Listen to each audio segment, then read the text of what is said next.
Go ahead and pull your computer out while I do the PBIS points, while we go over our grammar review. Can anybody remember any questions that they might have had right away from doing the grammar catch-all yesterday? Noah Bond. And that was it. Alan has always been leading the path. It's probably just because of how well behaved Alan is all the time. And how he always puts his headphones up. I have my headphones on. Alan never puts his headphones up.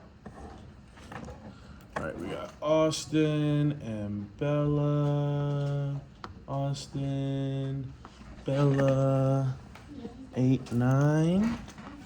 We have David and Alan. And then 12 and 13. Can you believe my science teacher went to a baseball game and she didn't update my grade?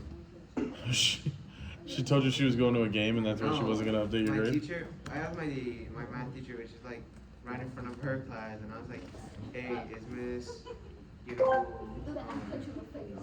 gonna update the grades, or is she there? She was like, no, she went to a baseball game, and I was like, I'm failing her class right now because she hasn't updated her grades. Yeah, I hate when teachers try to act like they have personal lives. It's disgusting. I know. It's disgusting. Like skipping your job. If I'm being honest, just go home and do your job. Yeah, Eureka? Yeah, put it on.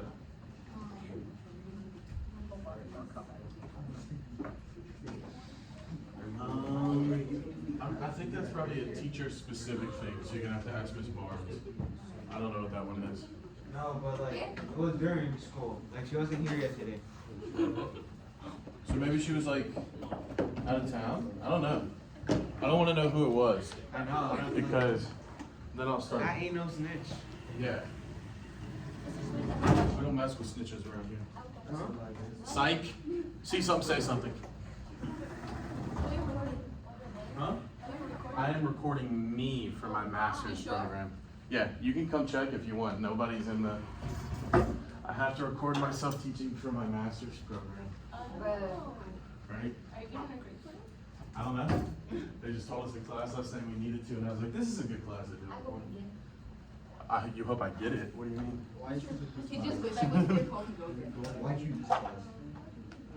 You guys are nice, kind, involved. Except for more. Whoa. Okay, so make sure you have your work up in front of you. We're kind of going to go through this. So the first 3 are 3 sentences that you have no grammar at all. It's just the words. And we're going to make the grammar changes. So who remembers when we were writing our narratives what CUPS stands for? There's one at the door. Yeah. How's it going? Thank you.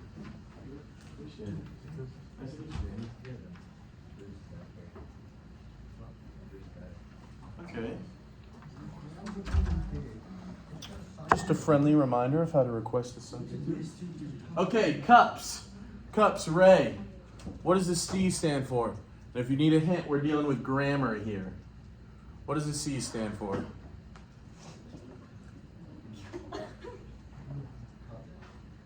Grammar, not reading.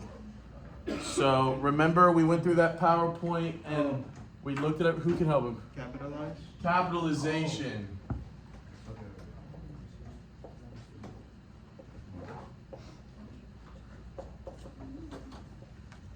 All right, anybody remember the U?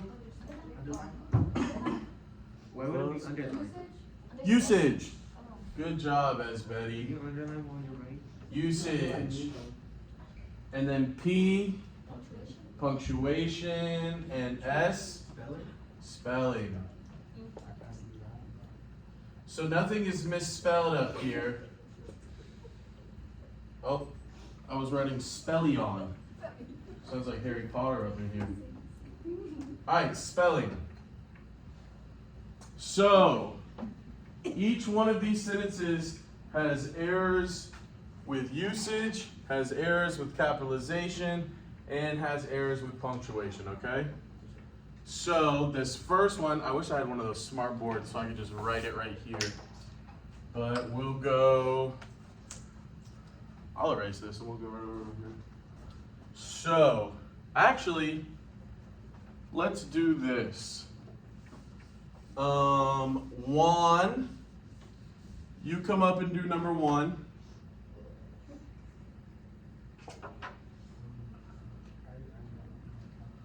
You got it? Cool. Got to write the whole sentence out. Yeah. Make your changes. I'm not gonna film you, no worries. Number 1, and then number 2 over here.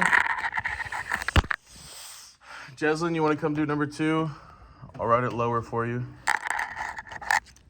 Yep. And then, come on, Jeslyn.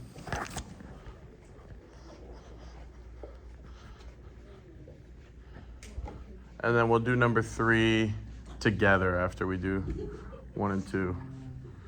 So it's Mr. Smith and Mrs. Johnson are teachers at Paul Duke High School.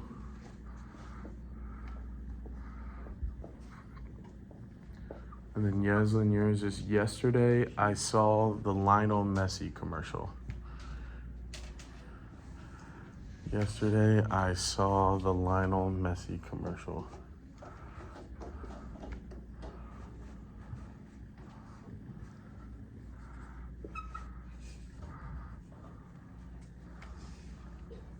Here you go. My bad.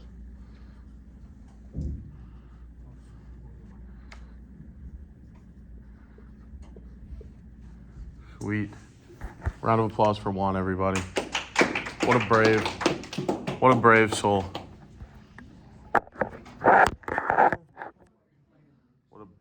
soul.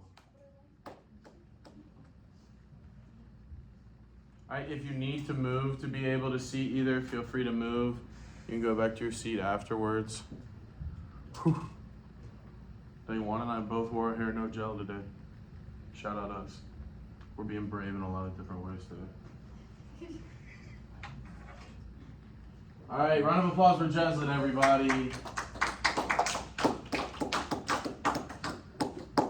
Sweet. So let's look. So Juan's changes are that he capitalized the first word of the sentence. Correct. Great job. Also capitalized the S in Smith. Capitalized every part, the M and the J in Mrs. Johnson, and capitalized the Paul and the Duke, because that's the name in Paul Duke High School.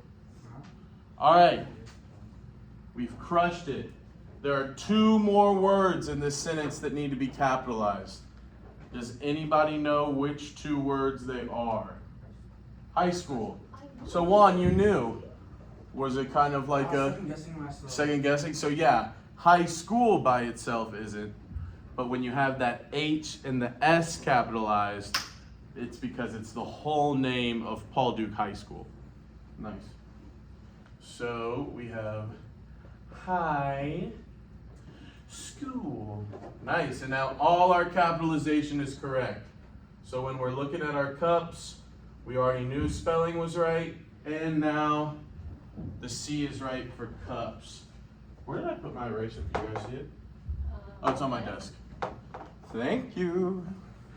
While we go over number 2, Ashley, will you come do number 3? It's a scary thing to do.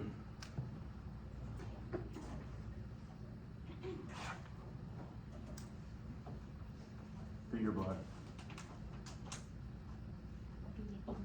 Ooh. All right.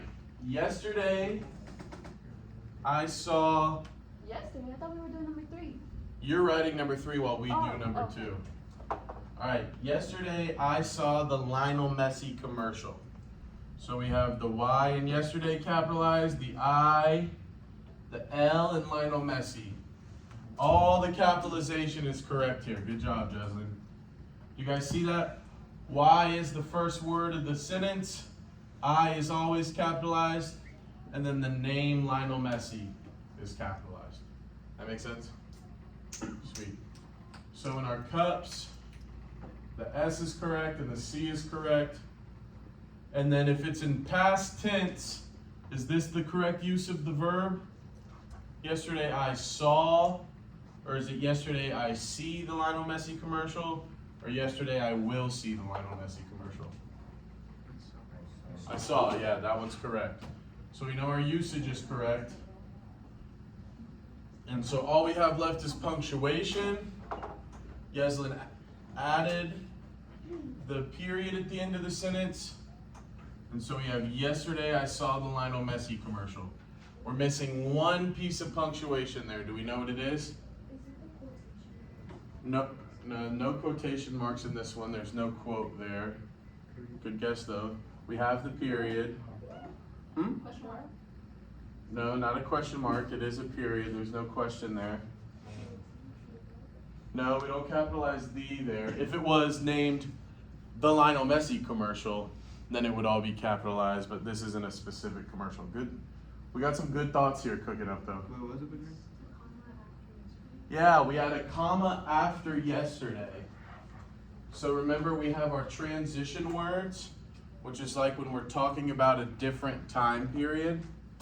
So yesterday, comma, I saw the Lionel Messi commercial. If we just said I saw the Lionel Messi commercial, we wouldn't need the comma there. Good thoughts though, guys. Good stuff. Everybody, this makes sense? Make sure you make the changes if you need to on your own sheet. All right.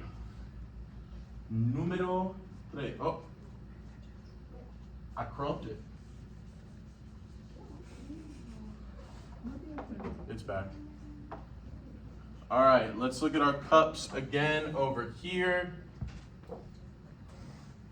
Capitalize, first word of the sentence, and then the name of the show, Sesame Street. So we've got our capitals right. I already told you guys no words were misspelled. Usage. Can we talk about the TV show Sesame Street? Should it be, can we talked about the TV show? Or are we asking in the present tense to talk? Yeah, this one is in the present tense. So it's not, did we talk? But can we talk? Yeah. So usage is correct here. And then our punctuation, we added the question mark, and we are good to go. Since we're writing here and we're not typing, we don't italicize Sesame Street. We just put the quotations. So that's an important thing to remember with names of media. So like TV shows, books, movies. When we're typing, we italicize. And when we're writing, we have quotations. You may want to add that note onto your grammar catch. But nice. Good job on these first three. Nailed it. Nailed it. Anybody still need to copy this one down? Or am I good to erase it? Rock and roll. Can y'all tell I got some good sleep last night? Yeah, man. Like 8:30, I said, yeah, I'm gonna go ahead and get in bed. The night's over. I was probably asleep by like 9:15. Thanks, David. Okay, so the next part, we have an organizer about correct tense of verbs. Bella, what are the 3 tenses that a sentence can be in, or a verb can be in? There's a little hint on the board already. Past, present, and future. And so what does past mean? Might seem self-explanatory, but in the past, present, Something that happened right now, future. Something that's gonna happen. You nailed it, Bella. Cool. So, I am going to mimic this on the board.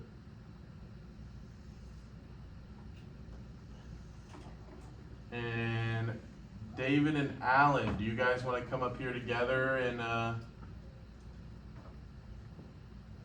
actually, David, I want you to write the verbs in past tense. Alan, you do the words in present.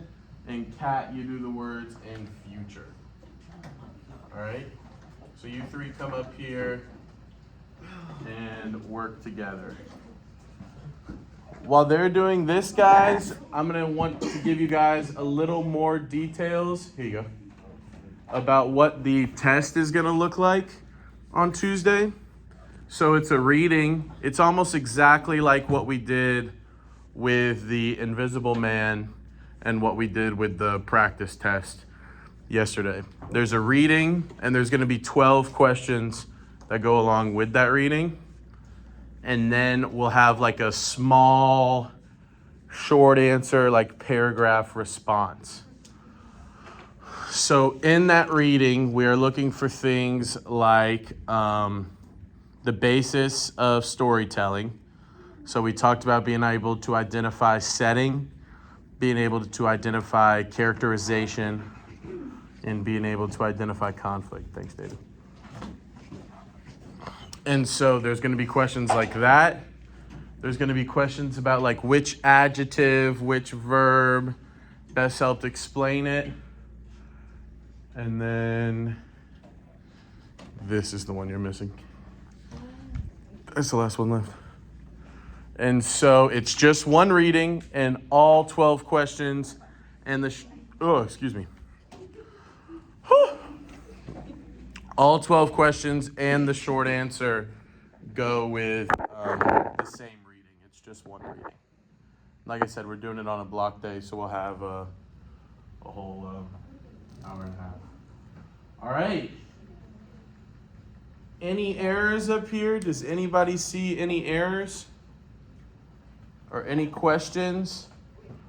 Words they want to fight for that might be in the wrong place?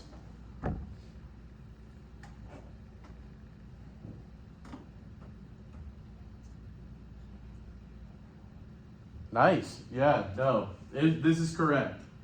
So, big key things to remember again is we see ED on the end of a word. That means it's in past tense, present, it has nothing attached to it. And then future, if it has will or going to, that's going to be in the future. You guys crushed it.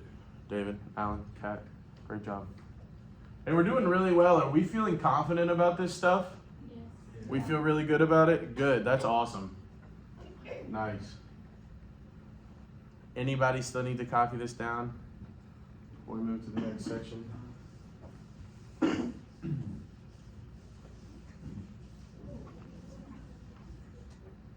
Sweet. And then the last part is just labeling the parts of speech. On a sentence, you see my example. Jacob bought new ice cream. Jacob is a noun. Bought, it's something I did, right? So that's a verb. New is describing the ice cream. So new is an adjective there. And then ice cream is a thing. So it's a noun. So we have, I'm going to write this one instead of making anybody come up. Yanel ran store.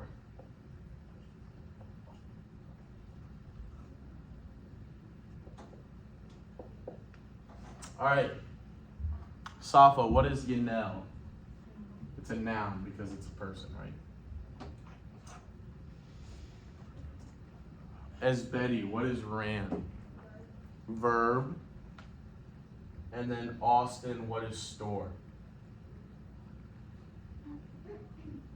What is store? Is it a noun, verb, adjective?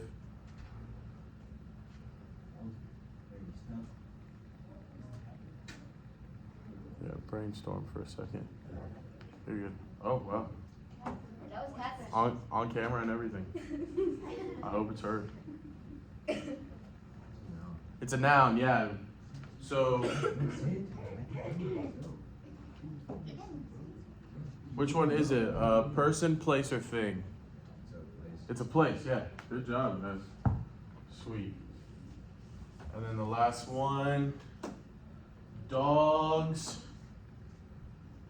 give best kisses.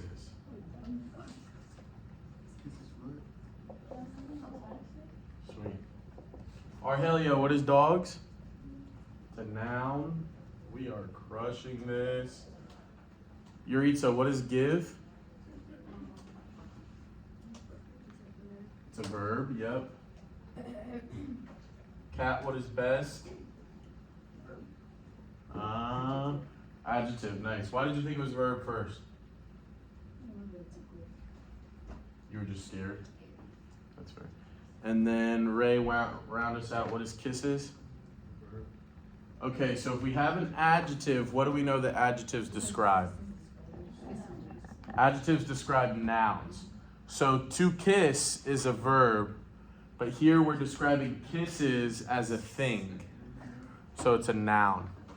And we know a trick way to know that it's a noun is because of that adjective is attached to it. Yeah, kisses here is a noun. If I said dogs kiss the best, then kiss would be the verb there because it comes after the noun, right? It's attached, and that's not always how it goes, but dogs give the best kisses. Again, do we remember what the is? What that's called? It's the same as like un, una, el, la, los, you know what those are called? In Spanish, do you know what those are called? Artículos? And so this is an article, is what it's called. And articles always come before a noun. So those are kind of some tricks. If you see an article and you see an adjective, those are attached to a noun. That make sense? Yeah. Any questions? Rock and roll. We crushed that, guys. Sweet. All right, let's go to the fun stuff. Who did that? Ashley? Why'd you knock these notebooks down? 'Cause I'm real, the way you walk, the way you talk, that's just how I... Oh, I didn't want to move. I don't want to move the whole thing. Oh man, bro. I might be awake this morning, but I am not technologically literate today. All right. So, the reading is a little long, but I'm going to go ahead and read it.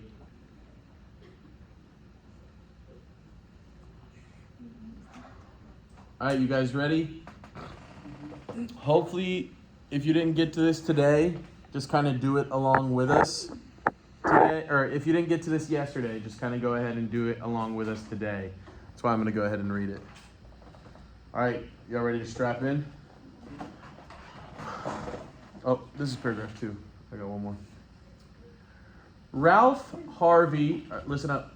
Ralph Harvey points to a rock about the size and shape of an egg, straight ahead of me.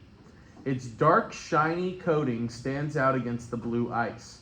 We are both riding snowmobiles in Antarctica, the coldest, highest, driest, and windiest continent on Earth. We are here along with 5 other scientists and a mountaineer looking for meteorites. Ralph and I race the last 30 feet or so to our find, step off the ski-doos, and kneel down for a close look. The rock, rounded with a glassy crust, appears unusual even to my untrained eyes. Ralph, our expedition leader and 20-year veteran, is sure that it is a meteorite. We wave our arms in the air and the others rush to the scene. The thought that we are scooping up a bit of debris left over from the formation of our solar system some 4.5 billion years ago fills me with awe. Like messages in a bottle, meteorites carry clues about the birth of planets and perhaps even the building blocks of life itself. This little fragment probably broke off of an asteroid, one of the countless small bodies that circle the sun, and had been wandering through the solar system for millions of miles before landing here on Earth. It has come a long way in time and space.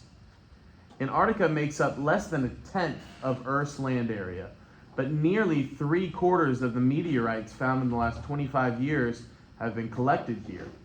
To be sure, meteorites fall randomly all over the world. Antarctica just happens to be the best place to find them. For one thing, it is easy to spot these dark objects against the ice. For another, Antarctic weather conditions preserve meteorites well, so we can still gather rocks that fell to the Earth tens of thousands of years ago. Near Antarctic mountain ranges, fierce polar winds erode the ice, exposing meteorites that were previously buried.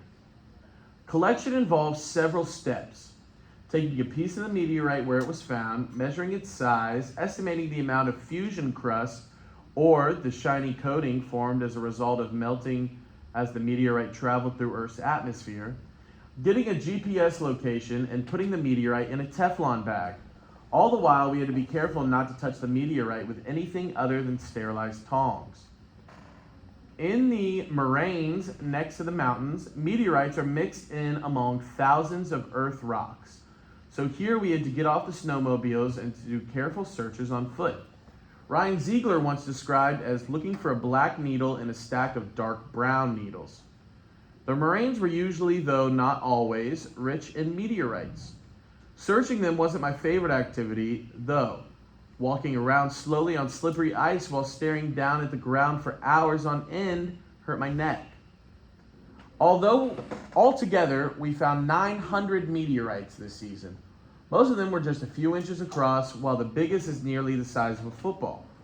The meteorites that were collected were sent in sealed boxes by ship and plane to NASA's Johnson Space Center in Houston. Curators there provided samples to scientists at the Smithsonian Institution in Washington for classification.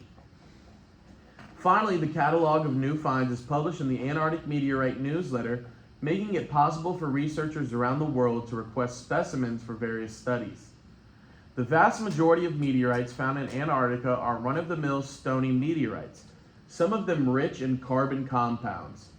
A few dozen each year, though, turn out to be unusually interesting.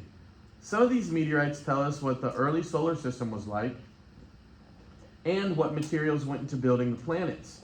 For example, 2 unusual meteorites containing a sodium-rich type of mineral feldspar recovered during a 2006 Antarctic expedition appear to be chunks from a smashed-up dwarf planet. This type of collision must have been common during the planet-building epoch, and fragments like these give us glimpses of their long-vanished parents. Scientists also use meteorites to calculate a precise age for the solar system. By measuring the amount of radioactive material left in meteorites and knowing how long it takes that material to decay, they calculate backwards to when those meteorites were formed. Meteorites also present a long-standing mystery. Many contain millimeter-sized pebbles called chondrules that must have formed through a melting at temperatures close to 3,600 degrees Fahrenheit. But scientists are still not quite sure what caused the melting. Some ray specimens come from Mars, the Moon, or large asteroids such as Vesta, revealing valuable clues about the evolution of those worlds. In fact, Martian meteorites are the only samples we have of the red planet, since there has not been a mission to bring back samples yet. We know they are from Mars because small pockets of gas trapped inside them have the same composition as the Martian atmosphere. 15 years ago, a team of researchers claimed that a Martian meteorite collected in Antarctica in 1984 contained fossils of tiny organisms and other evidence of past life on Mars, but many scientists now disagree with that conclusion. Still, meteorites may shed light on the origins of life here on Earth.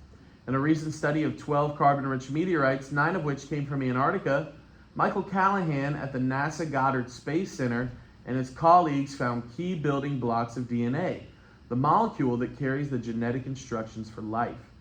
The researchers are confident that the chemicals in the meteorites were created in space and did not come from contamination on Earth. These findings, along with others, they say, could mean that meteorites have served as a molecular kit, providing essential ingredients for the origin of life on Earth and possibly elsewhere. In other words, life on this planet might owe its origin to a molecular toolbox that fell from space. All right, that was a lot, right? Hopefully, we at least started reading a little bit of it yesterday. All right. So we are going to answer these questions. It has marked a few vocabulary words, but there were a couple words in there that I probably needed some help on as well. Okay, number 1. Based on the information in the passage from the article, The Meteorite Hunters, what can the reader infer was the author's main purpose for writing? To explain the importance of collecting meteorites in Antarctica. So this is to explain. Remember, we're focused on that key word at the beginning. Explain. B, to analyze why the most scientifically important meteorites are found in Antarctica. C, to reveal how meteorites can be used to determine a precise age for the solar system. Or D, determine why Ralph Harvey's team has been more successful at finding meteorites than any other teams have. Does anybody want to take a crack at this one? Yeah, Bella. A. Yes. Why A?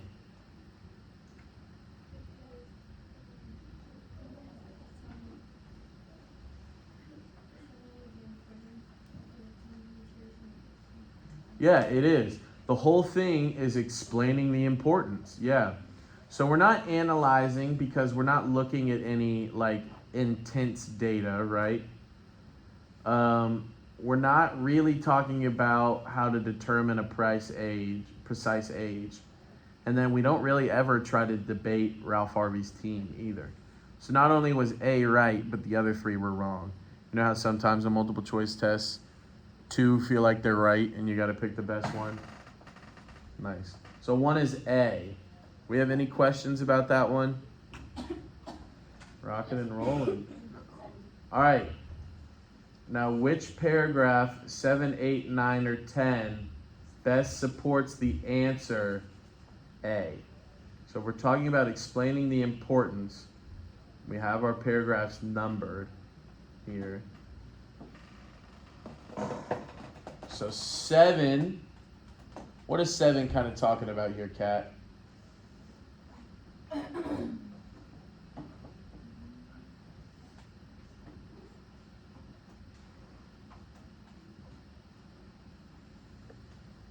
What's like, if you could do it in 1 or 2 words, what is this whole paragraph kind of about?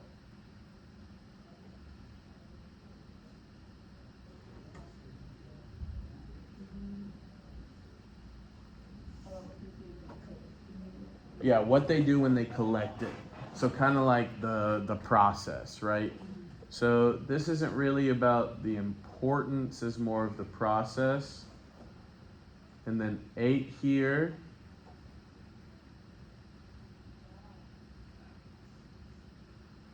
Y'all read it.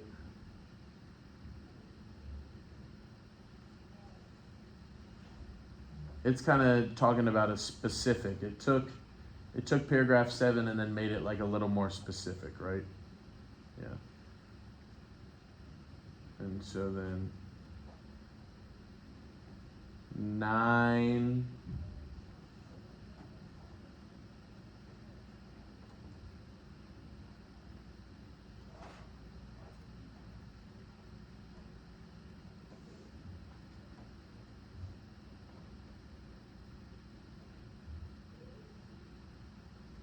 So again, this is kind of, especially when we see these words also is kind of to attach another thought onto something, right? So also is generally not going to be part of the main idea. That's kind of like a how do we read faster without reading every word. If we see also, it probably isn't going to be attached to the main idea. So here, so 7, 8, 9, and 10 are our answer choices right here. So I'm going to say that 10 is the answer because we're explaining how this process comes about and why it's important for us when we're talking about the moon and the Mars and how we learn about our planet and about Antarctica. So I'm gonna say D. Did anybody put 7? Or did anybody answer A? Number 2? Put B.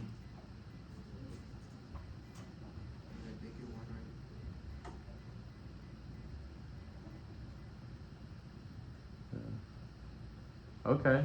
Yeah, I'm down with B. Why did you put B? It made the most sense to you. Anybody else put B? All right. So when I read B, I think that it's kind of talking about specific meteorites that they found on like a specific expedition, which is explaining and informing, but paragraph 10 is just using language that I consider like a lot more broad because it's talking about the Mars, the moon, the Earth, like it's kind of encapturing all of those things in one paragraph. So that's why I went with D. Any questions about number 2? Do we feel confident about that one? So. Yeah, I think that one's hard because to be honest with you, I would probably answer 11. Here, this like last one, but 10 leads into 11, but yeah, they've got 10, I've got 10. That's what we're cooking with. But that one's hard. That one's hard, guys. So if you got D, pat yourself on the back. Thanks, Ashley. All right, number 3. What does the word epoch means as it is used in paragraph 8 of the passage? So let's replace the word epoch with the 4 choices, and let's see which one makes the most sense. So paragraph 8. This type of collision must have been common during the planet building major event. And fragments like these give us glimpses of the long vanished parents. Okay. Seems like it could fit, maybe not. Next one is period of time. This type of collision must have been common during the planet period of time. And fragments like these give us glimpses of their long vanished parents. This type of collision must have been common during the planet building period of time. And then if the word is planet building, it's probably not planet building planetary system, right? Because those are almost redundant in a way. Do we know what the word redundant means? Repetitive. It repeats. It's like saying the same thing back and forth. And then D, process of formation. This type of collision must have been common during the planet building formation, and fragments like these give us glimpses of their long vanished parents. So does that make sense what we're talking about? When planets were being formed, we thought these types of collisions were common. So when we replace it and we can read, this type of collision must have been common during the planet building formation, and fragments like these give us glimpses of their long vanished parents. That makes sense? So what are we thinking the answer is? B? All right, so let's see what happens when we Google epoch definition. So a period of time in history. Boom, boom, boom. I think again so yes, you guys are right. I think again that process of formation is there to trick you guys because it is talking about the period of time of formation. So it's not necessarily talking about the process of formation. It is talking about the time when they thought the planets were formed. So does everybody understand why it's B over D? Yeah? Sweet. Good stuff. I tried to trick you by spending more time on D than B, but you guys were confident. All right. Which phrase from paragraph 8 provides the strongest context clue for the answer to number 3? So now that we know that it's a period of time, which of these answers, Arhelia, is talking about time? A, B, C, or D?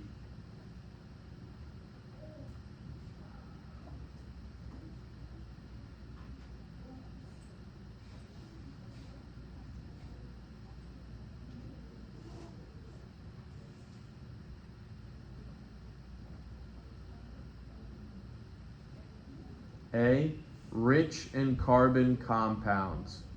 Which word there indicates time? Time. So we answered that B, what epoch means period of time. And then this next question is saying, how do we know that from the paragraph? So which word in A, B, C, or D indicates time? B, early. Early solar system. Good job. I felt like once you understood the question, you understood what we were talking about. Yeah, early solar system. So it's talking about a time period, right? So we're going from B to B. All right, guys, we've only got 1 minute left. So if you gave me your phone, you can come up and grab it. Again, remember, you have a digital assignment for me tomorrow. It's going to be the study guide. How about this? As part of the Flex Friday, I'll post the rest of the answers to the practice test. And then if you come to school tomorrow and you have questions, we can talk about them, or we'll catch them on Monday. We'll finish this on Monday, okay? Rock and roll. Good job today. I felt like we understood that. Actually, you gonna pick up these notebooks you dropped?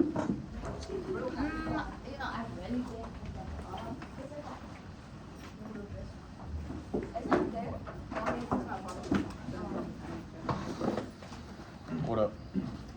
Don't get in the camera. You're a child. See you guys. If you don't come tomorrow, have a good weekend. That reminds me.